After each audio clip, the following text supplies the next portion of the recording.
السلام علیکم لسنرز، آئیے جرم و سزا پر مبنی ایم اے راحت کی ایک نئی کہانی سنتے ہیں جس کا عنوان ہے نئی منزل۔ تو آئیے شروع کرتے ہیں۔ صوفی عظمت اللہ بستی کے ہر دل عزیز لوگوں میں سے تھے۔ ہر شخص ان کی عزت کرتا تھا۔ نیک اور دیندار آدمی تھے۔ بستی کے ہر شخص کے کام آنے کو تیار۔ کریانے کی ایک چھوٹی سی دکان کرتے تھے، سچ بولتے تھے اور پورا تولتے تھے۔ کسی کو کبھی ان کی ذات سے کوئی تکلیف نہیں پہنچی تھی۔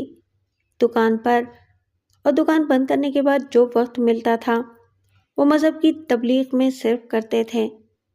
عالم نہیں تھے لیکن سچی باتوں پر بعمل ضرور تھے اور یہی سب کچھ دوسروں کو بتاتے تھے۔ اہلیہ کا انتقال ہو چکا تھا۔ ایک بیٹا منور تھا جس کی عمر اب 7 برس کے قریب تھی۔ چنانچہ اس چھوٹی سی دکان کی آمدنی دونوں باپ بیٹوں کی بہتر کفالت کے لیے کافی تھی۔ ایک بھائی تھے جو بستی کی ایک مسجد کے مؤذن تھے اور اپنی بیوی بچوں کے ساتھ مسجد سے ملحق مکان میں رہتے تھے۔ قدرت اللہ بھائی کی بنسبت دینی تعلیم سے زیادہ واقفیت رکھتے تھے، لیکن عظمت اللہ کی ہر دل عزیزی سے قبیدہ خاطر رہتے تھے اور بھائی کو زیادہ پسند بھی نہیں کرتے تھے۔ یہی وجہ تھی کہ دونوں کی ملاقاتیں رسمی سی تھیں، بھائیوں والی یگانگت موجود نہیں تھی۔ صوفی عظمت اللہ کی نیک فطرت کی وجہ سے بستی والوں کو ان کے اختلاف کی خبر نہیں تھی۔ صوفی عظمت اللہ صبح نئی گڑی سے دکان کے لیے سودا خریدنے گئے تھے۔ بارش کا موسم تھا اور اس موسم میں بستی والے بستی سے باہر جانا پسند نہیں کرتے تھے، کیونکہ راستے میں ایک برساتی ندی پڑتی تھی جسے پار کرنا مشکل ہو جاتا تھا۔ ذرا سی بارش میں ایسا چڑھتی کہ ہاتھی ڈباؤ پانی ہو جاتا اور اسے عبور کرنا ناممکن۔ کریم علی نے منع کیا کہ اس موسم میں نہ جائیں، لیکن وہ مسکرا کر بولے، دکان میں بہت سی چیزیں ختم ہو گئی ہیں کریم بھائی، بارش کا کیا؟ ٹھیک ہے، اگر جھڑی لگ گئی تو ہفتوں پر بات جائے گی اور دکان بند کرنی پڑے گی۔ بس صبح جاؤں گا اور دوپہر تک واپس آ جاؤں گا۔ لیکن ان کے جاتے ہی بارش شروع ہو گئی اور پھر تیز سے تیز تر ہوتی گئی۔ گھر میں منور کے سوا کوئی بھی نہیں تھا۔ معصوم بچہ کسی خطرے سے بے نیاز اپنے مشاغل میں مصروف رہا۔ صوفی صاحب دوپہر تک واپس نہیں آئے، شام کو بھی نہیں آئے، رات کو بھی نہیں آئے اور سہما ہوا منور پڑوس کے گھر میں پہنچ گیا۔ ابا جی ابھی تک نہیں آئے کریم چچا، اس نے پریشانی سے کہا۔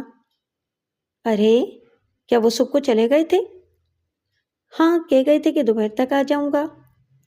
فکر مت کرو بیٹے، بارش کی وجہ سے ندی چڑھ گئی ہوگی، اس لیے وہ دوسری طرف رک گئے ہوں گے۔ بارش رکی تو ندی اتر جائے گی اور ممکن ہے کہ وہ کل ہی آ جائیں۔ تم کھانا وغیرہ کھاؤ اور آرام سے یہاں سو جاؤ۔ بی بی منور کو کھانا کھلا دو، کریم علی نے اپنی بیگم سے کہا اور منور پہل گیا۔ بارش رات میں کسی وقت رک گئی تھی۔ دوسری صبح آسمان صاف تھا۔ منور باپ کا انتظار کرنے لگا۔ اس نے روزمرہ کے معمول کے مطابق گھر اور دکان کی صفائی کر لی تھی، لیکن دوپہر کو ایک روح فرسا خبر بستی میں پہنچی اور بستی کے لوگ غموں اندوں میں ڈوب گئے۔ کنہیا اپنی بیل گاڑی میں بستی پہنچا تھا۔ اس نے بستی والوں کو بتایا کہ کل دوپہر کو وہ بستی واپس آ رہا تھا، لیکن ندی چڑھی دیکھ کر اسے ندی عبور کرنے کی ہمت نہ ہوئی۔ اسی وقت صوفی عظمت اللہ بھی ندی کے کنارے پہنچے تھے۔ وہ ندی عبور کرنے کے لیے بے چین تھے۔ کنہیا نے انہیں روکا تو انہوں نے کہا کہ ابھی ندی زیادہ نہیں چڑھی ہے، بستی میں منور ان کا انتظار کر رہا ہوگا۔ اگر وہ نہ پہنچے تو منور پریشان ہو جائے گا۔ یہ کہہ کر وہ پانی میں اتر گئے۔ تھوڑی دور تک وہ تیرتے رہے، لیکن پھر پانی کا ایک پرشور ریلا آیا۔ اس وقت وہ درمیان میں تھے۔ پھر 2-3 بار تو وہ پانی میں ابھرے اور اس کے بعد غائب ہو گئے۔ کنہیا دوبارہ انہیں نہیں دیکھ سکا تھا۔ یہ خبر پوری بستی میں پھیل گئی۔ 24 گھنٹے گزر چکے تھے۔ اب تو صوفی صاحب کی لاش کی تلاش بھی فضول تھی۔ تاہم بستی کے گھڑ سوار ندی کے کنارے کنارے میلوں دور تک گئے۔ ندی کی کیچڑ میں بھی عظمت اللہ کی لاش کی تلاش کی گئی لیکن بے سود، ان کا کوئی نشان نہیں مل سکا۔ بستی اندھوں میں ڈوب گئی، جس نے سنا افسوس کیا۔ قدرت اللہ بھی تڑپ کر پہنچ گئے اور دھاڑے مارنے لگے۔ اختلافات اپنی جگہ تھے لیکن وہ بھائی کی موت کے خواہاں تو نہیں تھے۔ تنہا منور کو انہوں نے سینے سے لگا لیا۔ بستی کے بے شمار لوگ منور کو سینے سے لگانے کے لیے تیار تھے لیکن چچا کی موجودگی میں کسی کو کچھ کہنے کا موقع ہی نہ تھا۔ چنانچہ منور ان کی تحویل میں پہنچ گیا۔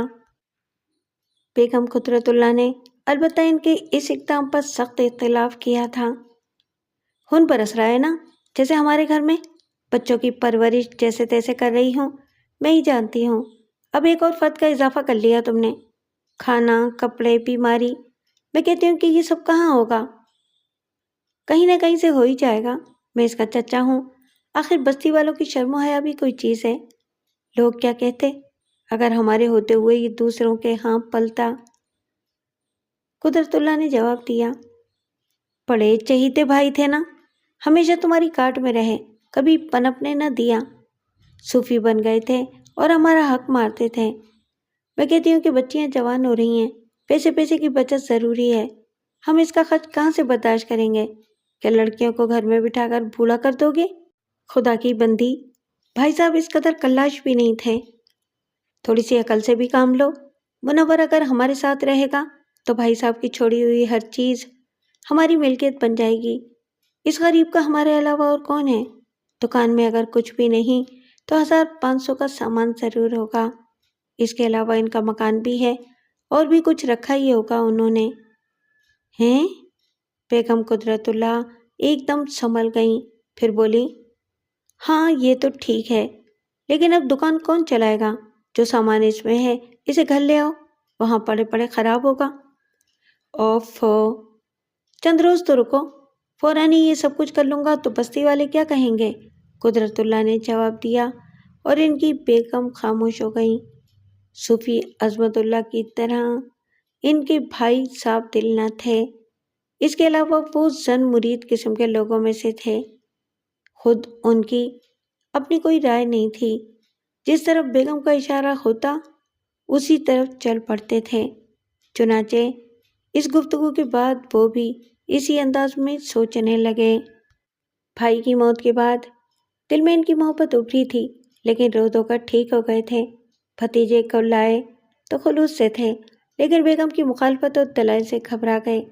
جان چھڑانے کے لیے دکان اور مکان کا ذکر بدلے ناخواستہ کر دیا تھا، لیکن اب سوچ رہے تھے کہ ٹھیک ہی تو ہے، منور کہاں پرورش پائے گا؟ خرچ بھی ہوگا، دکان چلانے کا تو سوال ہی پیدا نہیں ہوتا۔ 7 سالہ منور کیا کرے گا؟ چنانچہ سامان لے آنا ہی بہتر رہے گا۔ رہ گیا مکان تو اس کی فروخت کے سلسلے میں جلد بازی سے کام لینا مناسب نہیں ہوگا۔ جب بچیوں کی شادی ہوگی تب اسے فروخت کر کے کام چلایا جائے گا۔ بیگم کو بھی یہی سمجھانا مناسب ہے۔ بیگم قدرت اللہ زمانہ ساز خاتون تھیں، صوفی صاحب سے ہمیشہ سے کینہ رکھتی تھیں۔ منور کو سینے سے لگانے کا کیا سوال تھا، لیکن دکان اور مکان کا معاملہ ایسا تھا جو انہوں نے اب سے چند لمحات قبل سوچا بھی نہیں تھا، لیکن اب بات ان کی سمجھ میں آ گئی تھی۔ انہوں نے اپنے شوہر سے وعدہ کیا کہ وہ مطمئن رہیں، منور کو کوئی تکلیف نہیں ہوگی۔ معصوم بچہ ان زمانہ ساز لوگوں کے ساتھ رہنے لگا اور چند ہی دنوں میں اس کے دل سے باپ کی جدائی کا اضطراب ختم ہو گیا۔ چچی امی کی صحبت اور چچا کی شفقت نے اس کے معصوم دل کو مطمئن کر دیا۔ بستی کے لوگوں کو کافی عرصے تک صوفی عظمت اللہ یاد رہے۔ منور پر بھی نگاہ رکھی گئی، لیکن چچی اور چچا کے سلوک سے مطمئن ہو گئے۔ ظاہر ہے خون کے درمیان تھا، اس میں کسی کھوٹ کی کیا گنجائش تھی، لیکن بیگم قدرت اللہ مطمئن نہیں تھی۔ منور انہیں ایک آنکھ نہیں بھاتا تھا، اس کا اٹھنا بیٹھنا انہیں زہر لگتا تھا۔ پھر آہستہ آہستہ منور سے گھر کے کام لیے جانے لگے اور اس نے خوش دلی سے یہ فرائض سنبھال لیے، لیکن پھر ان کاموں کی تعداد بڑھنے لگی، یہاں تک کہ بچہ بچہ منور کا محتاج ہو گیا۔ اب بکریوں کے لیے چارہ لانے سے رات کو قدرت صاحب کے پاؤں دبانے تک کی ذمہ داری منور کے کاندھوں پر آ پڑی۔ کمزور شانے اس بوجھ سے چور چور ہو جاتے تھے۔ زبان کھولی تو مار پڑنے لگی۔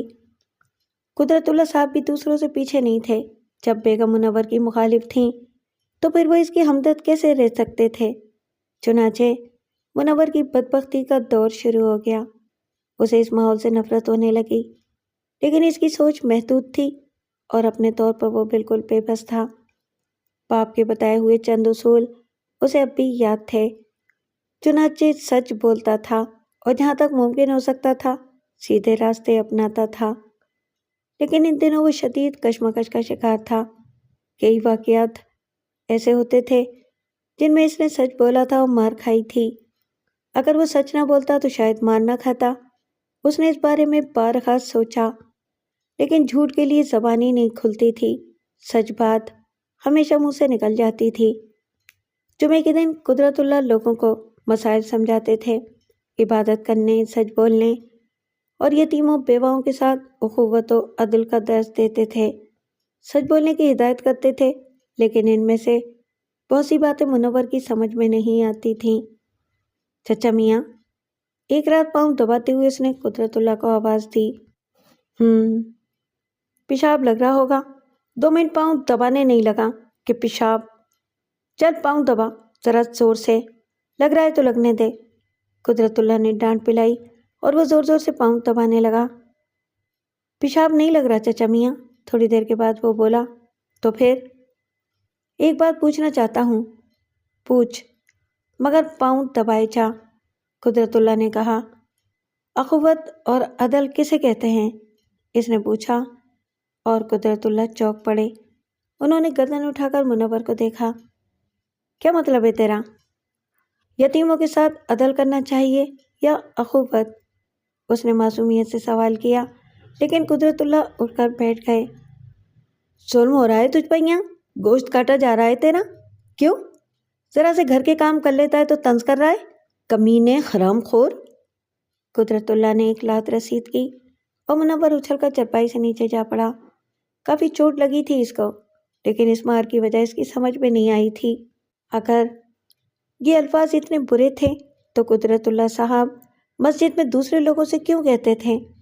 وہ رونے لگا اور قدرت اللہ نے اٹھ کر مزید 2 لاتیں اس کے رسید کر دیں، پھر کمرے سے باہر نکال دیا۔ اس دن کے بعد سے ان لوگوں کا رویہ اس کے ساتھ اور سخت ہو گیا۔ قدرت اللہ اب اسے پاؤں نہیں دباتے تھے، بلکہ انتہائی نفرت کا سلوک کرتے تھے اس کے ساتھ۔ سارے گھر سے الگ ڈیوڑی میں وہ زمین پر سوتا تھا۔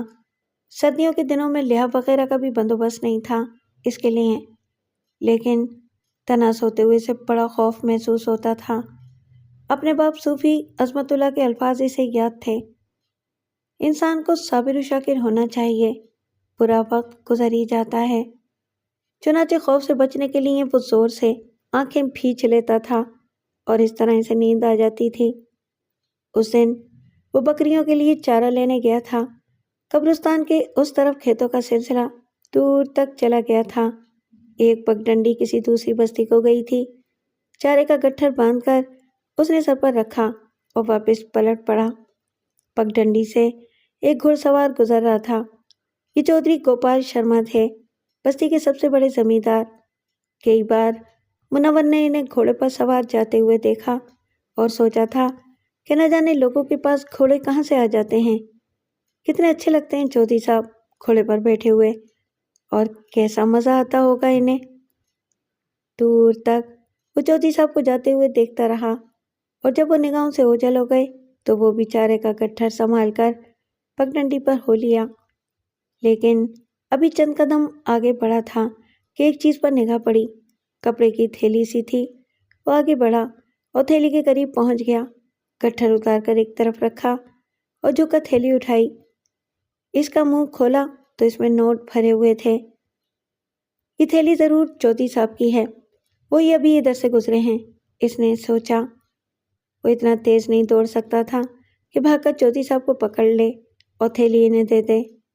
پھر اور اسے یاد آیا کہ ایک دن مسجد میں ایک شخص کچھ رقم لایا تھا اور اس نے مولوی قدرت اللہ سے اعلان کرایا تھا کہ جس کی رقم ہو وہ نشانی بتا کر لے لے۔ یہی ترکیب اچھی ہے چچا میاں، یہ تھیلی چودھری صاحب کو پہنچا دیں گے۔ اس نے تھیلی اپنے لباس میں رکھ لی اور پھر گٹھر اٹھا کر آگے بڑھ گیا۔ گھر پہنچ کر اس نے چارہ ایک طرف رکھا۔ بہت سے برتن دھونے کے لیے رکھے تھے۔ قدرت اللہ صاحب موجود نہیں تھے۔ وہ برتن دھونے میں لگ گیا۔ پھر جب اس نے قدرت اللہ صاحب کی آواز سنی تو جلدی جلدی باقی برتن رکھ کر ان کے پاس پہنچ گیا۔ چچا میاں، یہ اس نے تھیلی لباس سے نکال کر ان کی طرف بڑھا دی۔ کیا ہے یہ؟ قدرت اللہ صاحب اب اسے سیدھے منہ بات نہیں کرتے تھے۔ پیسے ہیں چچا میاں۔ کیسے پیسے؟ قدرت اللہ صاحب نے تھیلی اس کے ہاتھ سے جھپٹ لی۔ اب اسے کھول کر دیکھنے لگے، لیکن اس کے اندر نوٹوں کی گڈیاں دیکھ کر ان کی سانسیں رکنے لگیں۔ انہوں نے سراسیما نگاہوں سے منور کو دیکھا۔ یہ کہاں سے آئے ہیں؟ چودھری گوپال شرما جی قبرستان والی سڑک سے اپنی گھوڑی پر گزر رہے تھے۔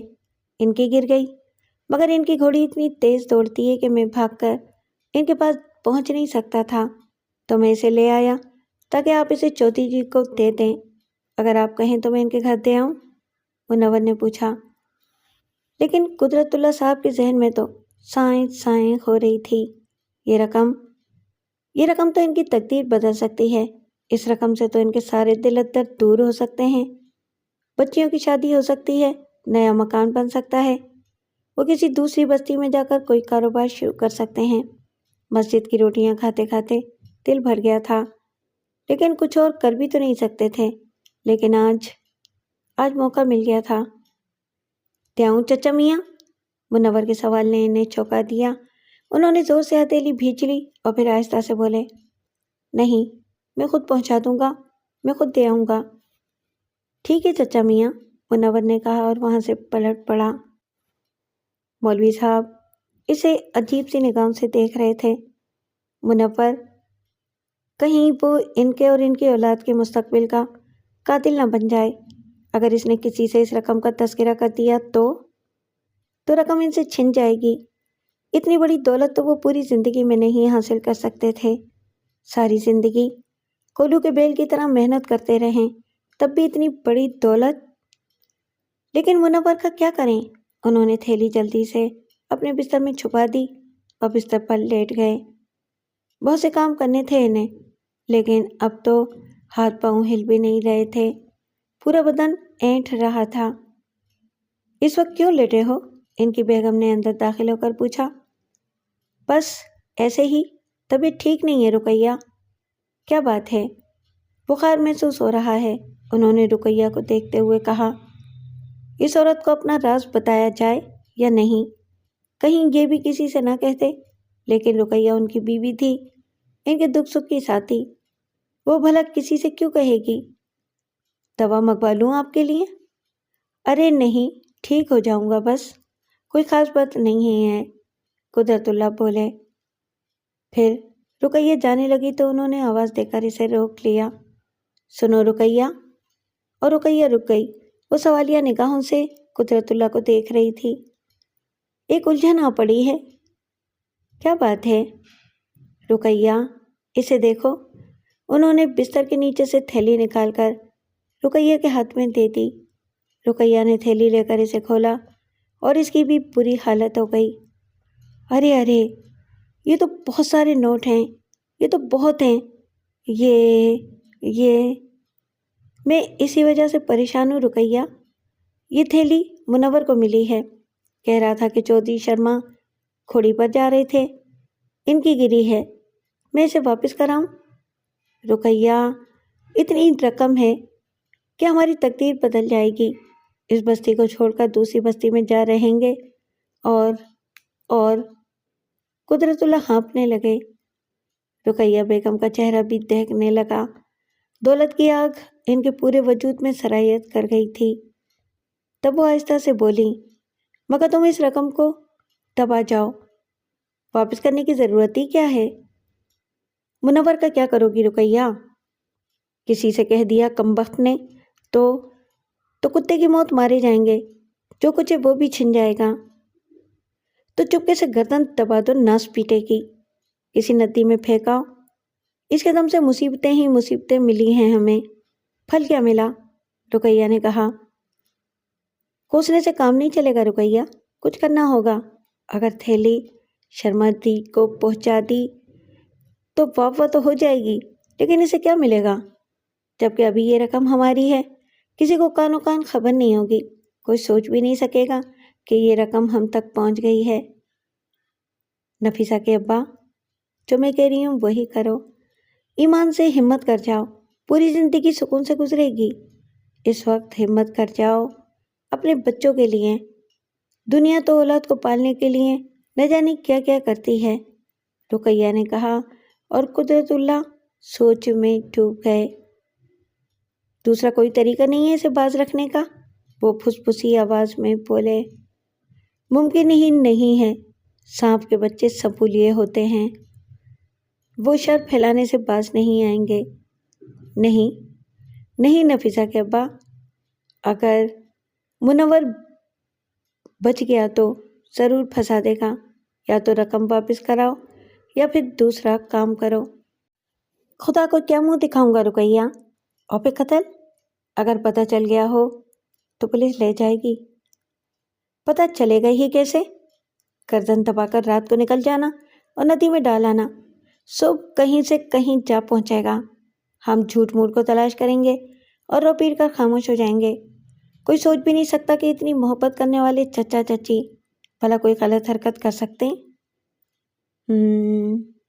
قدرت اللہ گہری سوچ میں ڈوبے ہوئے تھے، پھر انہوں نے رقیہ سے کہا، تم اسے ذرا میرے پاس بھیج دو، اور ہاں ذرا احمد اللہ کو علی مدد کے ہاں بھیج دو، کہلوا دینا کہ مجھے بخار آ گیا ہے، آج اذان وغیرہ وہی دے اور نماز پڑھا دے۔ ٹھیک ہے، رقیہ نے کہا اور باہر نکل گئی۔ قدرت اللہ نے تھیلی کو پھر چھپا دیا تھا اور پھر وہ منور کا انتظار کرنے لگے۔ تھوڑی دیر کے بعد وہ ہاتھ پہنچتا ہوا پہنچ گیا۔ قدرت اللہ اسے بغور دیکھ رہے تھے۔ منور، رقم کی یہ تھیلی تم نے کہیں سے چرائی تو نہیں ہے؟ نہیں چچا میاں، اگر چراتا تو آپ کو کیوں دیتا؟ یہ میں نے پگڈنڈی سے اٹھائی ہے، اور آپ اسے چوتھی شرما کو دے دیں۔ تم نے کس کس کو یہ بات بتائی ہے؟ کسی کو نہیں چچا میاں۔ کیوں؟ کیا یہ ممکن ہے منور کہ تم اس کے بارے میں کسی کو نہ بتاؤ؟ اس میں کافی دولت ہے، ہم لوگ یعنی تم بھی اسے مزے سے خرچ کریں گے، عمدہ عمدہ کپڑے بنائیں گے، کسی دوسری بستی میں چل کر رہیں گے۔ ہیں؟ منور حیران رہ گیا۔ لیکن یہ پیسے تو شرما جی کے ہیں، انہیں پتہ ہی نہیں چلے گا، کون کہے گا ان سے، دیکھا ہی کسی نے نہیں ہے۔ یہ گناہ ہے چچا میاں، میں ایسا نہیں کر سکتا۔ ابا نے کہا تھا کہ دوسرے کی دولت پر کبھی نگاہ نہ رکھو، تم بس زبان بند رکھنا، بھول کر بھی کسی کو مت بتانا کہ تمہیں کوئی ایسی تھیلی ملی تھی۔ قدرت اللہ صاحب کی آنکھوں میں ہوس ناچ رہی تھی۔ میں ایسا نہیں کر سکتا، تھیلی مجھے ملی تھی چچا میاں، میں شرما جی کو ضرور بتا دوں گا، یہ تو بڑا گناہ ہے۔ ہاں، قدرت اللہ صاحب ہنس پڑے۔ شاباش، تم بہت اچھے لڑکے ہو، میں تو صرف تمہارا امتحان لے رہا تھا، تم امتحان میں پاس ہو گئے۔ کیا کر رہے تھے؟ جی، جھاڑو دے رہا تھا۔ تم یہاں بیٹھو، آج جھاڑو کوئی اور دے دے گا، میری طبیعت خراب ہے۔ ہاں ذرا سر دباؤ، قدرت اللہ نے کہا۔ شام کا کھانا بھی انہوں نے منور کو اپنے کمرے ہی میں کھلایا تھا۔ رقیہ کئی بار ان کے پاس آ چکی تھی، اور ایک دفعہ قدرت اللہ صاحب سے سرگوشیوں میں اس نے کچھ کہا بھی تھا۔ شام ہو گئی تو بستی تاریک ہو گئی، سارے شامی لوگ گھروں میں جا گھسے تھے۔ یوں بھی سردیوں کے دن تھے، بستی کا ہر گھر بند ہو گیا۔ تو قدرت اللہ نے منور کو دیکھا، تھوڑے فاصلے پر زمین پر پڑا ہوا وہ سو رہا تھا، گھٹنے سر میں دیے ہوئے تھے، بدن پر پتلی سی چادر پڑی ہوئی تھی۔ قدرت اللہ نے سارا دن اسے گھر سے باہر جانے نہیں دیا تھا، اور رات کا کھانا کھاتے ہی وہ اونگنے لگا تھا، پھر وہیں زمین پر لیٹ کر سو گیا۔ قدرت اللہ اپنی جگہ سے اٹھ گئے، باہر نکل کر انہوں نے رقیہ کو آواز دی اور وہ جلدی سے پہنچ گئی۔ ذرا باہر کا چکر لگا کر آؤ، اور ہاں مسجد میں بھی دیکھ لینا کوئی ہے تو نہیں۔ ابھی آئی، رقیہ نے جواب دیا اور باہر نکل گئی۔ کسی چڑیا کے بچے کا بھی پتہ نہیں ہے، مسجد خالی پڑی ہے، اتنی سردی میں کون ہے جو مسجد میں نظر آئے؟ اس نے واپس آ کر جواب دیا، بوری کہاں ہے؟ باہر موجود ہے، اٹھا لاؤ۔ قدرت اللہ بولے اور کانپتے بدن کے ساتھ سوتے ہوئے منور کی طرف بڑھے۔ انہوں نے آنکھیں بند کر لیں اور دوسرے ہی لمحے منور کی پتلی سی گردن ان کے آہنی ہاتھوں میں تھی۔ انہوں نے دانت کچکچا کر پوری قوت اس کی گردن پر صرف کر دی اور منور کا کمزور بدن پھڑکنے لگا، اور پھر بدن ساکت ہونے کے بعد ہی انہوں نے گردن چھوڑی۔ اب ان کے دل کی دھڑکنیں معتدل ہو گئی تھیں، کپکپاہٹ بھی کم ہو گئی تھی۔ وہ اٹھ کھڑے ہوئے، ایک نگاہ انہوں نے مردہ منور پر ڈالی اور پھر باہر نکل آئے۔ رقیہ بوری لیے کھڑی تھی۔ اندر آ جاؤ، انہوں نے اسے آواز دی اور شقی القلب عورت اندر داخل ہو گئی۔ دونوں نے مل کر منور کو بوری میں ٹھوسا اور اس کا منہ باندھ دیا۔ اس کام سے فارغ ہو کر قدرت اللہ بوری لیے دروازے پر آ گئے، جھانک کر باہر دیکھا اور پھر بوری کندھے پر لاد کر باہر نکل آئے۔ ان کا رخ بستی سے باہر ندی کی جانب تھا، جو تقریباً 1 میل دور تھی۔ اس وقت ان کے بدن میں بلا کی چستی تھی۔ وہ بہت تیز رفتاری سے سفر کر رہے تھے۔ بستی کے کتوں سے خطرہ تھا، لیکن سردی کی وجہ سے کتے بھی دبکے ہوئے تھے۔ البتہ قدرت اللہ صاحب کو سردی کا کوئی احساس نہیں ہو رہا تھا۔ ان کے بدن میں دولت کی گرمی بھری ہوئی تھی۔ انتہائی برق رفتاری سے انہوں نے ندی تک کا فاصلہ طے کیا اور ندی کے کنارے پہنچ گئے۔ پانی پرشور آواز کے ساتھ سفر کر رہا تھا۔ انہوں نے بوری ندی میں اچھال دی اور آنکھیں پھاڑ پھاڑ کر اسے تیزی سے بہتے ہوئے دیکھنے لگے۔ لاش آن کی آن میں بہتی ہوئی نگاہوں سے اوجھل ہو گئی تھی۔ تب قدرت اللہ واپس چل پڑے۔ ان کا ذہن متضاد خیالات کا شکار تھا۔ ایک اچھا مستقبل ان کی نگاہوں میں تھا اور وہ اس بڑی رقم کی حفاظت کے لیے کوئی عمدہ ترکیب سوچ رہے تھے۔ اس کے علاوہ منور کی گمشدگی کے لیے کوئی عمدہ ترکیب بھی سوچ رہے تھے، اور اسی سوچ میں وہ گھر پہنچ گئے۔ رقیہ جاگ رہی تھی، ان کا انتظار کر رہی تھی۔ انہیں دیکھ کر خوش ہو گئی۔ کام ہو گیا؟ اس نے پوچھا۔ ہاں۔ کوئی بچہ تو نہیں جاگا؟ انہوں نے پوچھا۔ نہیں، سب سو رہے ہیں، رقیہ نے جواب دیا، اور قدرت اللہ صاحب گہری گہری سانسیں لینے لگے۔ پھر انہوں نے بستر کے نیچے سے تھیلی نکالی اور اسے کھول کر دیکھنے لگے۔ رقیہ، اسے کہیں زمین میں دفن کر دو، انتہائی احتیاط سے۔ میرا خیال ہے کہ یہیں میرے پلنگ کے نیچے ہم اسے کچھ دنوں کے لیے بھول جائیں گے، اور جب بات دب جائے گی تو پھر یہ بستی چھوڑ دیں گے۔ دونوں میاں بیوی نے تھیلی ایک صندوقچے میں رکھ کر زمین میں دفن کر دی۔ اس کے بعد قدرت اللہ لیٹ گئے، لیکن نیند آنکھوں میں کوئی شائبہ دور دور تک نہیں تھا۔ ایک عجیب سی بے قلی، ایک انوکھی بے چینی تھی۔ رقیہ بھی جاگ رہی تھی، دونوں خاموش تھے، یہاں تک کہ صبح ہو گئی۔ تب قدرت اللہ صاحب اٹھ گئے۔ اذان کا وقت ہو گیا تھا، معمول کے مطابق انہیں اذان دینی تھی۔ انہوں نے وضو کیا اور مسجد کی طرف بڑھ گئے، لیکن مسجد میں قدم رکھتے ہی ان پر ایک عجیب سی دہشت طاری ہو گئی۔ وہ اذان دیے جا رہے تھے۔ اللہ بہت بڑا ہے، اللہ بہت بڑا ہے۔ ان کا بدن کانپنے لگا۔ لرزتے قدموں سے وہ ممبر کی طرف بڑھے اور پھر کانوں میں انگلیاں دے کر آواز نکالی، اللہ اکبر، اللہ۔ لیکن اس کے ساتھ ہی ان کے بدن پر شدید کپکپی طاری ہو گئی۔ ان کی آواز کانپنے لگی، ان کے پورے وجود میں درد کی لہریں اٹھنے لگیں۔ وہ بے چین ہو گئے۔ میرے معبود، میں بہک گیا تھا، مجھے شیطان نے۔ لیکن پھر آہستہ آہستہ انہوں نے اپنے ہوش و حواس سنبھالے اور اذان دے کر نیچے اتر آئے۔ ایک سنہرا مستقبل ان کے سامنے پھیلا ہوا تھا۔ صبح ہو چکی تھی اور تیز رفتار ندی میں ایک بوری ڈوبتی اچھلتی چلی جا رہی تھی، لیکن جوں جوں اس کا سفر طے ہو رہا تھا، بوری کی رفتار سست ہوتی جا رہی تھی، کیونکہ ندی اپنے کناروں کو پھیلا رہی تھی اور جو کنارے پھیلتے جا رہے تھے پانی کو سکون مل رہا تھا، یہاں تک کہ اس کی گہرائی ختم ہونے لگی اور رفتار نہ ہونے کے برابر رہ گئی۔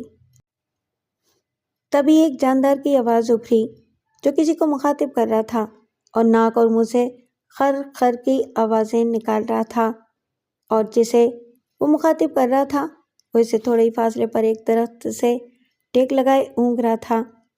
وہ سیدھا لباس، بازو خون سے تر، چہرے پہ نقاہت، بال بکھرے ہوئے، داڑھی بکھری ہوئی، لیکن گھوڑے کی آواز پر وہ اس طرح تڑپ کر اٹھا جیسے بچھو نے ڈس لیا ہو۔ وحشیانہ انداز میں اس نے نزدیکی درخت سے ٹکی کھڑی بندوق گرفت میں لی اور تیزی سے دوڑنے لگا۔ رخ اس کا گھوڑے کی جانب ہی تھا جو ندی کے اترے کنارے کھڑا تھوڑی دیر پہلے پانی میں منہ ڈالے پانی پی رہا تھا اور پھر اچانک منہ اٹھا کر ہنہنانے لگا تھا، گویا اس نے کوئی خاص چیز دیکھ لی ہو۔ اونگنے والا کسی اور ہی جذبے کا شکار تھا، بلکہ وہ تیزی سے اچھل کر گھوڑے کی پشت پر چڑھ گیا اور پشتی پر کھڑے ہو کر چاروں طرف دیکھنے لگا۔ اس کی نگاہیں دور دور تک چٹانوں کا جائزہ لے رہی تھیں۔ ایک جانب درختوں کے جھنڈ نظر آ رہے تھے، لیکن تاحد نگاہ پہاڑیاں سنسان تھیں اور کوئی ان کے درمیان حرکت نہیں کر رہا تھا۔ تب اس نے حیرانی سے گھوڑے کو دیکھا اور مان اس کی نگاہ اس بوری پر پڑی جو گھوڑے سے تقریباً 20 قدم کے فاصلے پر ایک ابھرے ہوئے پتھر کے نزدیک رکی ہوئی تھی۔ اوہ، یہ کیا ہے؟ اس کے منہ سے بڑبڑاہٹ نکلی اور وہ گھوڑے کی پشت سے نیچے کود آیا۔ چند ساتھ وہ وہیں کھڑا بوری کو دیکھتا رہا اور پھر بندوق اس نے ایک طرف پھینک دی اور پانی میں داخل ہو گیا۔ پانی اس کی پنڈلیوں سے اونچا نہیں تھا، چنانچہ وہ اطمینان سے بوری کے نزدیک پہنچ گیا۔ بوری کے بندھے ہوئے منہ کو کھولتے ہوئے کئی بار اس کے حلق سے کرہ کی آواز نکل گئی اور بازو کے زخم سے خون دوبارہ رسنے لگا، لیکن اس نے بوری کھول لی اور اس کے اندر دیکھ کر چونک پڑا۔ ارے! اس کے منہ سے دوسری آواز نکلی۔ منور کی معصوم صورت مظلومی کی تصویر بنی اس کے سامنے تھی اور یہ بے بسی کا کچھ ایسا انداز تھا کہ درد ناآشنا دل بھی پگھل گیا، اور اس نے بوری سے اس نیم مردہ جسم کو نکال لیا، پھر اسے بازوؤں میں اٹھائے کنارے پر آ گیا۔ کنارے کی نرم ریت پر منور کو آہستگی سے لٹا کر اس نے اس کے سینے پر کان رکھ دیا اور ننھے سے دل کی مظلوم آواز سن کر اس کے موٹے ہونٹوں پر خوشی سے مسکراہٹ پھیل گئی۔ چند لمحات کے لیے وہ اپنے بازو کی تکلیف کو بھول گیا تھا۔ اس نے بچے کا سینہ کھول کر اس کے دل پر مالش شروع کر دی اور پھر اس کے اعضاء کو جنبش دینے لگا۔ بدن پر جگہ جگہ پتھروں سے ٹکرانے کی خراشیں پڑ گئی تھیں، خون کی روانی بحال ہونے لگی اور چہرے کی سفیدی سرخی میں تبدیل ہونے لگی۔ چوں چوں بچے کے بدن میں زندگی کے آثار ابھرتے آ رہے تھے، وحشی صفت آدمی کی آنکھوں میں خوشی ابھر رہی تھی۔ پھر اس نے اعضاء کی حرکت روک دی کیونکہ سب اعضاء خود جنبش کرنے لگے تھے۔ ننھے ننھے ہونٹ واہ ہو رہے تھے، خشک زبان بار بار ہونٹوں پر آ رہی تھی۔ وہ جلدی سے اٹھ گیا، کنارے سے چلو میں پانی بھر کر لایا، ایک ہاتھ کے انگوٹھے اور انگلی سے ننھا سا منہ چیرا اور پانی اس میں آہستہ آہستہ ٹپکانے لگا۔ آب حیات کے چند قطروں نے حیات کو جلا دی اور آنکھوں کے دریچے کھل گئے۔ زندگی نے اپنے وجود کا اعلان کیا تھا، لیکن کوئی احساس ان میں موجود نہ تھا۔ اس دوران وحشی انسان کے بازو کا زخم پھر سے خون اگلنے لگا تھا، چنانچہ اس نے اس کی طرف بھی توجہ دی اور زخم پر بندھی ہوئی پٹی درست کرنے لگا۔ اس طرح خون کی روانی تو رک گئی، لیکن چھوٹے چھوٹے قطرے زمین پر ٹپکتے رہے۔ وہ دوبارہ اس ننھے وجود کی طرف متوجہ ہو گیا تھا۔ اس شکل کو دیکھنے سے بازو کے زخم کی تکلیف کا احساس کم ہو جاتا تھا۔ پھر اس کی آواز ابھری، پانی، پانی کی اولاد، اب تو ٹھیک ہے، اٹھ کر بیٹھ کلیجے، ذرا تجھ سے باتیں کروں اور پوچھوں کہ سیر کا، اور وہ بھی ندی کی سیر کا، یہ کون سا طریقہ ہے؟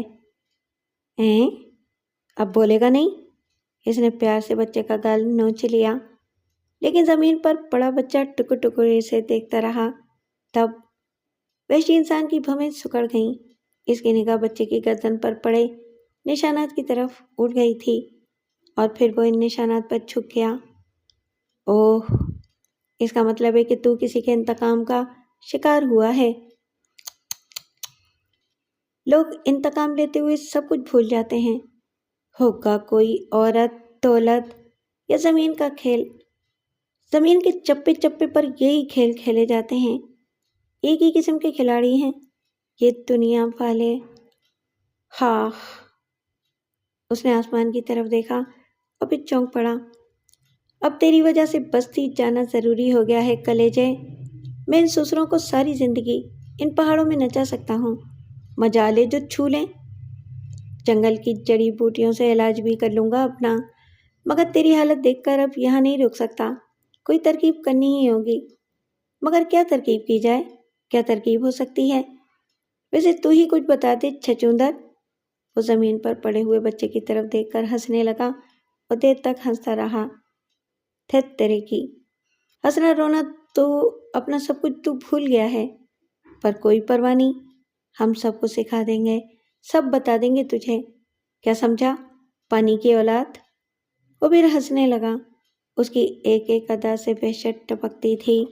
پھر وہ کافی دیر تک خاموش بیٹھا رہا۔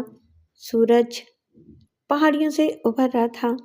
پھر جب سورج بلند ہوا تو وحشی صرف انسان کوئی ترکیب سوچ چکا تھا اور اس ترکیب پر اسے خود ہنسی آ رہی تھی۔ پھر اس نے بچے کی طرف دیکھا۔ سورج کی حرارت نے اس کے بدن کو بھی تقویت بخشی تھی، لیکن خوف کی وجہ سے اس کی سمجھ بوجھ، اس کی قوت گویائی سلب ہو گئی تھی۔ وحشی صرف انسان کے سہارے سے وہ اٹھ کر تو بیٹھ گیا، لیکن تب وہ اٹھ کر اس درخت کی طرف بڑھ گیا جہاں وہ تھوڑی دیر پہلے بیٹھا تھا۔ درخت کے نیچے کچھ سامان پڑا ہوا تھا۔ اس نے اس سامان میں سے ایک لمبا سا چاقو نکالا اور پھر اپنے بازو کا زخم دیکھنے لگا۔ گولی کا سوراخ صاف نمایاں تھا، لیکن گولی گوشت میں داخل ہو کر گوشت سے باہر نکل گئی تھی اور ہڈی بچ گئی تھی۔ وہ چند ساتھ ہمت کرتا رہا اور پھر اس نے چاقو سے اپنے بازو کے گوشت کو ادھیڑ کر رکھ دیا۔ اس کے دانت بچھے ہوئے تھے اور خون اس کے لباس پر پھیل رہا تھا۔ حلق سے کسی درندے کسی کو راہٹ نکل رہی تھی۔ اس کام سے فارغ ہو کر اس نے چاقو ایک طرف ڈال دیا اور پھر لڑکے کی طرف دیکھنے لگا۔ دیکھ کیا رہا ہے خرگوش؟ ایک ایک قطرہ خون کی قیمت وصول کریں گے تجھ سے، سمجھا؟ بھول مت جانا ہماری بات کو۔ وہ ہذیانی انداز میں ہنسنے لگا۔ زخم کی تکلیف سے اس کا چہرہ بہت بھیانک ہو رہا تھا۔ پھر اس نے اپنے کرتے سے کپڑے کا ایک اور ٹکڑا پھاڑا اور اسے زخم پر کس لیا۔ نہ جانے کس دل گردے کا انسان تھا، یہ سب کچھ عام لوگوں کا کام نہیں تھا۔ اس کے بعد اس نے ندی کے قریب آ کر اپنا چہرہ پانی میں بھگویا اور تیزدھار چاقو کو اپنے چہرے پر آزمانے لگا۔ وہ اپنی داڑھی صاف کر رہا تھا، کافی بڑی ہوئی داڑھی تھی۔ بڑی مشکل سے اس کا چہرہ صاف ہو سکا۔ بڑی جاندار چہرے کا مالک تھا۔ اس کام سے فارغ ہو کر اس نے پانی میں اپنی شکل دیکھی اور پھر ہنس پڑا۔ اب ٹھیک ہو گیا سب کچھ، بالکل ٹھیک ہو گیا۔ سن لے طوفان، ادھر آ بیٹا، ادھر آ۔ اس نے گھوڑے کو چمکارا اور گھوڑا اس کے نزدیک آ گیا۔ ہم تو جا رہے ہیں پوت، اب یہ تیرا کام ہے کہ کس طرح ڈیرے پہنچے گا۔ پیچھے مت کرنا سسرے، ورنہ پکڑے جائیں گے، سمجھ گیا نا؟ جب بھاگ جا۔ اس نے گھوڑے کی پشت پر ہاتھ مارا اور گھوڑا آہستہ آہستہ آگے بڑھ گیا۔ تب اس شخص نے اپنی بندوق، چاقو اور دوسری چیزیں پانی میں پھینک دیں۔ پھر بچے کو اٹھا کر کندھے پر اس طرح بٹھایا کہ اس کے پاؤں وحشی صرف انسان کے سینے پر لٹکے ہوئے تھے، اور اس کے بعد وہ جنگلوں کی طرف بڑھ گیا۔ اس کی چال میں کوئی لغزش نہیں تھی اور وہ بڑے اعتماد سے چل رہا تھا۔ درختوں تک کا فاصلہ اس نے کافی تیزی سے طے کیا اور ان کے قریب پہنچ کر لڑکے کو کندھے سے اتار دیا۔ بس تھوڑی دیر کے لیے بیٹھ جا چندا، ابھی چلتے ہیں، صرف تھوڑی سی دیر۔ نظریں کام اور کر لیں تاکہ انسانوں کو شبہ نہ ہو۔ وہ درختوں میں گھس کر درختوں کی سوکھی ٹہنیاں توڑنے لگا اور تھوڑی دیر میں اس نے ٹہنیوں کا خاصا ڈھیر اکٹھا کر لیا۔ ایک گیلی ٹہنی سے اس نے ڈھیر کو درمیان سے باندھا اور لڑکے کے قریب پہنچ کر دوبارہ اسے کندھے پر بٹھا لیا۔ ٹہنیوں کے ڈھیر کو گھسیٹتا ہوا وہ آگے بڑھنے لگا۔ سفر کو سست رفتاری سے طے ہو رہا تھا، لیکن وہ کسی جانی بوجھی منزل کی طرف بڑھ رہا تھا اور اس کے انداز میں اطمینان تھا۔ درختوں کے سلسلے کو عبور کر کے وہ ایک میدان میں پہنچا۔ دھوپ پوری طرح پھیل چکی تھی اور دور دور تک کے مناظر نمایاں تھے۔ ناہموار زمین کے اختتام پر بلندی تھی، اور جب وہ ان بلندیوں کو عبور کر رہا تھا تو اس نے پولیس کے بہت سے جوان دیکھے جو گھوڑوں پر سوار اس طرف آ رہے تھے۔ گویا اطمینان کا وقت آ گیا تھا۔ پولیس کے جوان بھی اسے دیکھ کر ٹھٹک گئے اور دوسرے لمحے انہوں نے منتشر ہو کر اس کے گرد گھیرا ڈالنا شروع کر دیا۔ بہت سو نے تو بندوقیں بھی تان لی تھیں۔ وہ ٹھٹک گیا اور اپنی جگہ رک کر انہیں دیکھنے لگا۔ پولیس کے جوان بندوقیں تانے ہوئے آگے بڑھنے لگے۔ ان میں سے کئی گھوڑوں سے اتر گئے تھے اور انہوں نے اس کا نشانہ لے لیا تھا۔ اس کے چہرے پر زمانے بھر کی معصومیت ابھر آئی اور وہ معصوم نگاہوں سے انہیں دیکھنے لگا۔ تمہارا خیال تھا تم ہمارے ہاتھوں سے بچ جاؤ گے منگل سنگھ؟ ایک پولیس افسر اس کے نزدیک پہنچ کر گھوڑے سے اترتے ہوئے بولا۔ جی رام جی کی مہاراج، اس نے معصومیت سے کہا۔ یہ لڑکا کہاں سے اٹھا لائے؟ کون ہے یہ؟ پولیس افسر نے ٹپٹ کر پوچھا۔ ہمارا بالک ہے مہاراج، گپتی ہے اس کا نام، اور ہم اندھیر ہیں۔ کیا بکواس کر رہے ہو؟ پولیس افسر نے گھبرا کر کہا۔ بپتا پڑی ہے ہم پر مہاراج، باغی بستی میں رہ ہوئے ہیں، روز لکڑیاں لینے آتے ہیں یہاں پر۔ کبھی ایسا نہیں ہوا کہ باغ نے حملہ کر دیا ہو ہمارے اوپر اور ہمارے بالک کو اٹھا کر لے جانے لگا، پر مہاراج سنتان کے لیے تو جیون ہووے ہے۔ ہم بھی ڈٹ گئے، ہاتھ چبا گیا ظالم ہمارا، پر ہم نے اسے اپنے بالک کو نہ لے جانے دیا۔ یہ دیکھو۔ اس نے لکڑیوں کا گٹھر زمین پر ڈال کر اپنا بازو سامنے کر دیا۔ پولیس افسر کی آنکھوں میں کسی قدر پریشانی کے آثار نظر آنے لگے تھے۔ تم ہمیں بیوقوف بنا رہے ہو ڈاکو منگل سنگھ۔ ہم اندھیرا ہیں مہاراج، بھگوان کی سوگند ہم پر بپتا پڑی ہے۔ وہ رونے لگا اور اس کی آنکھوں سے آنسو گرنے لگے۔ دیکھ لیو، باغ نے ہمارے بالک کو بھی زخمی کر دیا ہے، اس کی حالت بہت خراب ہے مہاراج۔ ہمیں بستی پہنچا دو، بھگوان تمہیں سکھی رکھے، اس نے دکھ بھرے لہجے میں کہا۔ پولیس افسر نے پریشانی سے اپنے ساتھیوں کی شکل دیکھی۔ سارا معاملہ الٹا ہو گیا تھا۔ لکڑیوں کا ڈھیر، زخمی بازو اور پھر لڑکا، یہ ساری باتیں اس شخص کو سچا ثابت کر رہی تھیں۔ اس نے پلٹ کر پوچھا، تم میں سے کوئی اسے نہیں پہچانتا؟ وہ تو داڑھی والا ہے سر، اور پھر لڑکا، نہ اس کے پاس ہتھیار ہے نہ گھوڑا، یہ کسی طور منگل سنگھ نہیں ہو سکتا۔ پھر یہ گدھا یہاں کیا کر رہا ہے؟ افسر نے غصے سے ہونٹ چباتے ہوئے کہا۔ باغی بستی یہاں سے صرف 2 کوس ہے، ممکن ہے کہ یہ سچ کہہ رہا ہو۔ منگل سنگھ بھی تو پولیس کی گولیوں سے زخمی ہو گیا ہے، افسر نے کہا اور پھر بولا، اس کا زخم کھول کر دیکھو۔ چنانچہ 2 جوان آگے بڑھائے۔ اس نے لڑکے کو نیچے اتار دیا اور لڑکا زمین پر بیٹھ گیا۔ جوانوں نے اس کا زخم کھول کر دیکھا۔ افسر نے بھی دیکھا، یہ کسی طرح گولی کا زخم نہیں تھا۔ پولیس افسر نے گہری سانس لی۔ تو تم منگل سنگھ نہیں ہو؟ اندھیرا ہے ہمارا نام مہاراج، گھر والی مر چکی ہے ہماری، اس لیے ہم اپنے بالک کو ساتھ ہی لے آوے ہیں، پر آج ہے بھگوان۔ اندھیرا نے جھک کر لڑکے کو گود میں اٹھا لیا اور اس کے بازو سے خون رسنے لگا۔ تم نے یہاں کسی آدمی کو تو نہیں دیکھا؟ گھوڑے پر سوار تھا، افسر نے کہا۔ نہیں مہاراج۔ چگی رام، تم اس آدمی کو ساتھ لے جاؤ، باغی کی چوکی جا کر اس کی شناخت کراؤ اور پھر اسے جانے کی اجازت دے دینا، اور اگر شناخت نہ ہو سکے تو اسے چوکی پر ہی رکھا جائے۔ کمل رام، تم اپنا گھوڑا اسے دے دو، افسر نے دوسرے آدمی سے کہا اور اس نے اپنا گھوڑا چھوڑ دیا۔ چلو گھوڑے پر سوار ہو جاؤ، چگی نے کہا، اور اندھیرا پولیس افسر کو دعائیں دینے لگا اور پھر بولا، مہاراج ہم نے گھوڑے کی سواری کبھی نہ ہی کی، ہمیں سوار کرا دو، بھگوان تمہارا بھلا کرے۔ اوہ، آؤ، یہ مصیبت کہاں گلے پڑ گئی؟ چلو کنول سنگھ، اسے گھوڑے پر بٹھا دو، اور چگی تم لگامیں پکڑ لینا، ذرا دیر تو لگے گی مگر شناخت کیے بغیر اسے چھوڑنا مناسب نہیں ہوگا۔ پولیس والوں نے لڑکے اور اندھیرا کو گھوڑے پر سوار کرا دیا۔ اس نے لکڑی کا گٹھر بھی مانگا۔ ارے بے وقوف، اسے کہاں لے جائے گا؟ پولیس افسر دانت پیس کر بولا۔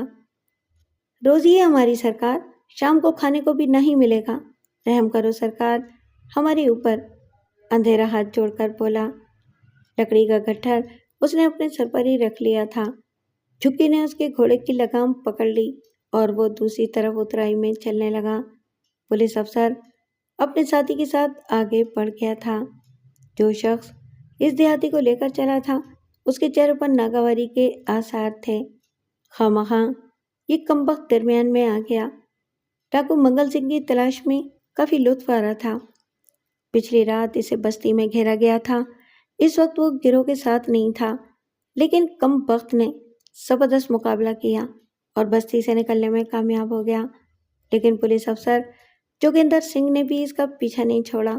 کالی ٹیکری میں ایک بار پھر اسے گھیرا گیا اور اس بار اسے زخمی کر دیا گیا تھا، لیکن اس کے باوجود وہ دوسری بار نکلنے میں کامیاب ہوا اور ان اطراف میں داخل ہو گیا۔ رات ہو جانے کی وجہ سے پولیس اس کا تعاقب مناسب طور پر جاری نہ رکھ سکی تھی، لیکن تگ و دو ساری رات جاری رہی تھی۔ منگل سنگھ کی گرفتاری پر بہت بڑا انعام تھا، اس لیے سب جان توڑ کوششیں کر رہے تھے۔ چلو ٹھیک ہے، جوگی نے سوچا، یہ شخص تو بے ضرر ہے۔ جوگی سے شناخت کرانے کے بعد واپس آنے کی ہدایت تو کی نہیں گئی تھی، چنانچہ وہیں کہیں سو جائے گا، رات کی کسل مندی بھی دور ہو جائے گی۔ وہ اطمینان سے چلتا رہا۔ تقریباً 1 کوس کا فاصلہ طے ہو چکا تھا، تب اچانک ایک دوسری ضرب اس کی بدن پر پڑی اور وہ گھوڑے کی پشت سے اچھل کر نیچے آ گرا۔ اندھیرا کے سر پر لدا ہوا لکڑیوں کا گٹھر بھی اس کے اوپر ہی آ گرا تھا۔ ایک لمحے کے لیے اس کی سمجھ میں کچھ نہیں آیا، لیکن دوسرے لمحے اندھیرا نے اپنے گھوڑے سے اس پر چھلانگ لگا دی اور نہایت مہارت سے اس نے اس کی بندوق پر ٹھوکر لگائی اور بندوق دور جا گری۔ شناخت کرانے لے جا رہا تھا ہماری سسرے، موت کو بھول گیا تھا اپنی؟ ابے، یا منگل سنگھ اتنا ہی چوہا ہے کہ تم جیسے گیتڑوں کے پھیر میں آ جائے گا؟ کیا کریں تیرا، بول۔ جگی کی آنکھوں میں خوف کے سائے لرزنے لگے۔ وہ لرزتی ہوئی آواز میں بولا، تم منگل سنگھ ہی ہو؟ ہاں، ہم ہی ہیں تیرے باپ، وہ بولا اور پھر خوفناک آواز میں ہنسنے لگا۔ میں تو ایک معمولی سپاہی ہوں منگل سنگھ، حکم کا غلام، میرا کوئی قصور نہیں ہے، میرا کوئی قصور نہیں ہے، مجھے معاف کر دو۔ بزدلی دکھا رہا ہے، سکھا رہا ہے سسرے۔ منگل سنگھ معاف کرنے کا گر ہی نہیں جانتا، گولیاں خوب چلائی ہوں گی ساری رات، یہ بھی تو ہو سکتا ہے کہ تیری ہی گولی لگی ہو ہمیں اور ہم تجھے معاف کر دیں۔ سن رہا ہے بھوت، کیا کہہ رہا ہے یہ گیدی؟ منگل سنگھ نے گھوڑے پر بیٹھے لڑکے کی طرف دیکھا اور پھر ایک ٹھوکر چکی کے سر پر رسید کر دی۔ بڑی طاقتور ٹھوکر تھی، چکی کا سر پھٹ گیا اور وہ زمین پر تڑپنے لگا۔ منگل سنگھ ہنستا ہوا آگے بڑھا اور اس نے سپاہی کی بندوق اٹھائی اور پھر وہیں سے اس کے سر کا نشانہ لے کر فائر کر دیا۔ گولی چکی کے سر میں گھس گئی تھی، دوسرا فائر اس نے چکی کے دل کا نشانہ لے کر کیا تھا۔ پھر وہ تڑپتے ہوئے سپاہی کے قریب پہنچا اور بے دردی سے اس کے بدن سے کارتوس کی پیٹی اتار لی۔ پیٹی اپنے بدن پر سجانے کے بعد اس نے بندوق سنبھالی، اسے اپنے شانے سے بہتے ہوئے خون کی کوئی پرواہ نہیں تھی۔ چند لمحات کے بعد وہ گھوڑے پر سوار ہو گیا اور پھر اس نے سمت بدل کر گھوڑے کو سر پر چھوڑ دیا۔ ویران پہاڑیوں میں شام چھک آئی تھی۔ غیر معمولی قوت برداشت کا مالک منگل سنگھ مسلسل سفر کرتا رہا تھا۔ گھوڑے پر سوار لڑکا نڈھال ہو گیا تھا، بھوک اور زخموں سے اس کے حواس معطل ہو گئے تھے۔ چنانچہ منگل سنگھ نے اسے خود سے چمٹا لیا تھا۔ پھر سورج بالکل غروب ہو گیا، لیکن منگل سنگھ کی منزل آ گئی تھی۔ اس وقت وہ ایک پہاڑی کے دامن میں تھا کہ ایک طرف سے گھوڑوں کی ٹاپوں کی آواز سنائی دی، پھر ایک انسانی آواز ابھری اور منگل سنگھ نے بھی ویسی ہی آواز نکالی۔ گھوڑے سوار برق رفتاری کے ساتھ اس کے قریب پہنچ گئے تھے۔ سردار، کیا آپ زخمی ہیں؟ ایک گھڑ سوار نے اس کے ساتھ ساتھ چلتے ہوئے کہا۔ ہاں، مگر پرواہ نہیں ہے، تم جلدی جاؤ اور وید جی کو بلا لو، ان سے کہنا کہ سارا سامان لے کر آئیں، منگل سنگھ نے کہا، اور گھڑ سوار برق رفتاری سے ایک پہاڑی دڑاڑ کی طرف دوڑنے لگے۔ دوسرے چند سوار اس کے ساتھ ہی رہے تھے۔ غاروں کی عظیم الشان دنیا آباد تھی، بے شمار لوگ تھے اور انہوں نے اپنی آسائش کے سارے انتظامات کر رکھے تھے۔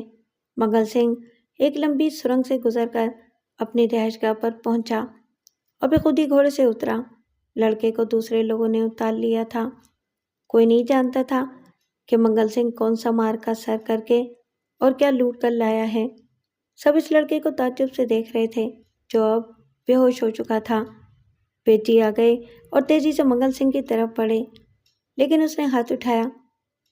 پہلے اسے دیکھو وید جی، میری چنتا مت کرو، اسے ٹھیک کرو جلدی، وہ بولا، اور وید جی کا رخ بدل گیا اور وہ اپنی کارروائیوں میں مصروف ہو گئے۔ لڑکے کی بیماری بھوک اور خوف تھا، چنانچہ وید جی نے پہلے اسے ہوش میں لانے کی ترکیبیں کیں، اور جب وہ ہوش میں آ گیا تو اسے گرم دودھ پلوایا، اور اس کے بعد وہ منگل سنگھ کے زخموں کو دیکھنے لگے۔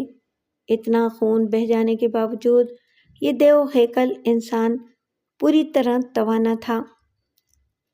مار مار کر پھرکس نکال دیں گے اس سسرے کا، تو خود اسے اپنے ہاتھ سے گولی مار دینا منو۔ بول مارے گا گولی اسے؟ پیار سے منگل سنگھ نے منور کو دیکھتے ہوئے کہا۔ مگر گولی مارنے سے تو انسان مر جاتا ہے، منور نے خوفزدہ لہجے میں پوچھا۔ جیتا رکھے گا تو اسے، جس نے تیرا جیون لینے کی کوشش کی تھی، بوری میں بند کر کے ندی میں پھینک دیا تھا، کیوں جیتا رکھے گا تو اسے؟ کسی کی زندگی لینا گناہ ہے منگل بابا، یہ کام تو خدا کا ہے، اس نے انسان کو انسان کی زندگی لینے کا حق نہیں دیا۔ اگر چچا میاں نے مجھے مارنے کی کوشش کی تو خدا انہیں مارے گا۔ بڑے کام ہیں اسے، ارے پگلے، بہت مصروف رہتا ہے وہ، کون کون سے کام کرے؟ اس سنسار میں تو سب ایک دوسرے کی جان کے لاگو ہیں، اس لیے اپنے کام خود کرنے چاہیے۔ خدا کو نہ جانے کب وقت ملے، اس قوت تک کوئی انتظار کرے گا؟ تیرا پاگل ہے تو بھی۔ مگر میرے ابا تو کہتے تھے منگل چاچا کہ خدا کے کاموں میں انسان کو دخل نہیں دینا چاہیے۔ وہ بھی تو انسان کے کاموں میں دخل نہیں دیتا، سب کچھ چھوٹ دے رکھی ہے اس نے، جس کا جو من چاہتا ہے کرتا ہے۔ ابھی تو چھوٹا ہے، باہر نکل کر دیکھے گا تو پتہ چلے گا کہ سنسار کیا ہے۔ ابھی جانے دے ان باتوں کو، میں آہستہ آہستہ تجھے سکھاؤں گا کہ اس سنسار میں کیسے جیا جاتا ہے۔ تم مجھے سکھا دو گے تو جان لوں گا منگل بابا، منور نے کہا، اور منگل ہنس پڑا۔ ہاں، میں تجھے سب کچھ سکھاؤں گا، مگر جو کچھ میں سکھاؤں گا اچھی طرح سیکھ لینا، کچھ بولا تو پھر تیرے لیے اچھا نہیں ہوگا۔ منگل سنگھ کی گھبراہٹ بےحد خوفناک تھی۔ سب کچھ سیکھ لوں گا، سب کچھ، منور نے خوفزدہ لہجے میں کہا۔ منگل سنگھ نے دیہات کے اس معصوم لڑکے کا حلیہ ہی بدل دیا۔ پہاڑوں کی کھلی فضا، ایک سے ایک عمدہ لباس، اعلیٰ ترین غذاؤں نے منور کو کچھ سے کچھ بنا دیا۔ اس کے ساتھ ساتھ منگل سنگھ نے اس کی تربیت بھی شروع کر دی تھی۔ گروہ کے ایک ایک فرد کو بتا دیا تھا کہ آنے والے وقت میں ان کا سردار منور ہوگا، اس کی اطاعت کی جائے، اس کا مقام بنایا جائے۔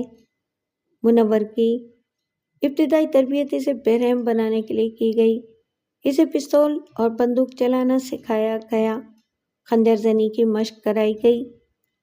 جنگل سے معصوم جانور پکڑ کر لائے جاتے تھے، ان کے ہاتھ پاؤں باندھ کر انہیں بے بس کر دیا جاتا تھا، اور پھر منور ان پر نشانے بازی کی مشق کرتا تھا۔ جب اس نے پہلے جانور کو ہلاک کیا تو اسے رات بھر نیند نہیں آئی تھی، وہ بے چینی سے کروٹیں بدلتا رہا تھا، لیکن منگل سنگھ کی خوفناک آنکھیں اس کی نگراں تھیں۔ اسے منگل سنگھ سے بہت ڈر لگتا تھا۔ وہ منگل سنگھ جو اپنے لمبے چاقو سے ہر اس شخص کی گردن کاٹ دیتا تھا جو اس کے احکامات کی سرتابی کرتا تھا۔ منور نے کئی آدمیوں کا حشر اس کے ہاتھوں دیکھا تھا اور یہ منگل سنگھ کے اپنے آدمی تھے۔ چنانچہ منور کی مجال نہ ہوتی کہ وہ اس کی کسی بات سے انکار کرے، لیکن معصوم جانوروں کی کربناک چیخیں ساری رات اس کے کانوں میں گونجتی رہی تھیں۔ دوسرے دن پھر اسے یہی کام سونپا گیا اور پھر روزانہ رفتہ رفتہ وہ ان جانوروں کی بے بسی سے لطف اندوز ہونے لگا۔ منگل اسے دھمکی بھی دیتا تھا، اگر میں ان جانوروں کو کھول دوں تو یہ آن کے آن میں تیرا تیا پاچا کر دیں گے، اس لیے کلیجے ان کے حملہ آور ہونے سے پہلے انہیں ہلاک کر دو۔ یہی حال انسانوں کا بھی ہے، ذرا باہر نکل کر دیکھو، دشمن ہر جگہ موجود ہے، کہیں سے طاق کا نشانہ لے کر ہلاک کر دے گا اور تمہارے بدن میں سوراخ ہی سوراخ ہو جائیں گے۔ اس سے پہلے ان کا بدن داغدار کر دو۔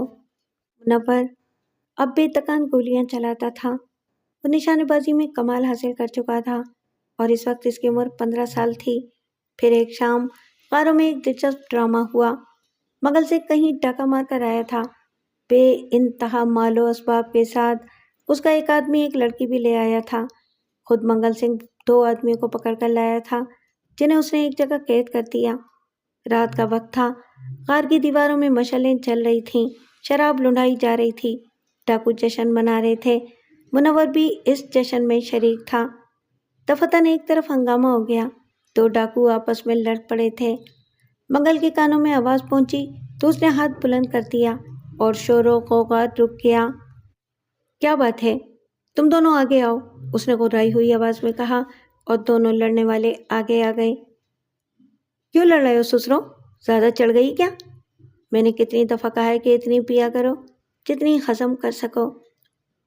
یہ بات نہیں ہے سردار، ان میں سے ایک بولا۔ پھر کیا بات ہے؟ منگل انہیں گھورنے لگا۔ سردار، میں بستی سے ایک لڑکی اٹھا لایا تھا، ان میں سے ایک بولا۔ ہاں پھر؟ میں نے اس کے گھر والوں کو مار کر اسے اٹھایا تھا سردار، مگر یہ چھدو اس پر اپنا حق جتا رہا ہے۔ اس کی وجہ ہے سردار، چھدو نے آگے بڑھ کر کہا۔ وجہ بھی بتا دے پوت، کیا وجہ ہے؟ منگل ہنس پڑا۔ لڑکی چھپ گئی تھی سردار، میں نے اسے دیکھا، اسی وقت پچھائی پلہ بھاری ہو گیا اور میں نے گدی سے کہا کہ وہ لڑکی کو سنبھال لے، میں پیچھے جا رہا ہوں۔ گدی لڑکی کو نکال لایا، مگر وہ تو میری امانت تھی سردار، اس کا حق کیسے بن گئی؟ آ گئی سالوں کے بیچ عورت، بن گئے ایک دوسرے کے دشمن، اور اب کیا ہوگا؟ جانے ہے چندو، وہ منور کی طرف رخ کر کے بولا۔ دونوں لڑتے رہیں گے اور ایک دوسرے کی دشمنی میں پولیس کے ہاتھوں چالکیں گے اور پورے گروہ کی مصیبت آ جائے گی۔ تم سے کتنی دفعہ کہا ہے ماں کے خصموں کہ عورت مت لایا کرو، بولو، جواب دو۔ منگل سنگھ کا رنگ بدل گیا اور اس کے ساتھ ہی ان دونوں کے چہروں پر خوشی نظر آنے لگی۔ بھول ہو گئی سردار، دونوں بولے۔ کیا سزا ہو اس بھول کی، خود تجویز کر لو۔ معاف کر دو سردار، اس چیز کی خوشی میں معاف کر دو، اپنے دشمنوں کی شکست کی خوشی میں معاف کر دو۔ دونوں گڑ گڑانے لگے اور سردار ان کی شکل دیکھ کر ہنسنے لگا۔ بڑے عورت باز بنتے ہو سسرے، لاؤ کہاں ہے وہ گانٹھ، جاؤ لے کر آؤ، اس نے حکم دیا اور دونوں دوڑ گئے۔ تھوڑی دیر کے بعد وہ ایک خوبصورت لڑکی کو پکڑ لائے جو بری طرح خوفزدہ نظر آ رہی تھی۔ تو یہ ہے زہر کی پڑیا، ہٹاؤ اسے، جگہ دو ذرا سی، جھگڑا ختم ہونے دو۔ چل بے گدی، نکال چاقو، تو بھی چھدو، جلدی کرو سسرو یا میں نکالوں چاقو۔ منگل نے لاپرواہی سے کہا۔ دونوں ایک لمحے کے لیے ٹھٹ گئے، لیکن پھر آگے بڑھے اور دوسرے لمحے لڑکی کی دل خراش چیخیں گونج اٹھیں۔ دونوں کے خنجر اس کے بدن میں اتر گئے تھے۔ ابھی یہ کے بعد دیکھ رہے انہوں نے کئی وار کر کے اسے زندگی کے بوجھ سے نجات دلا دی۔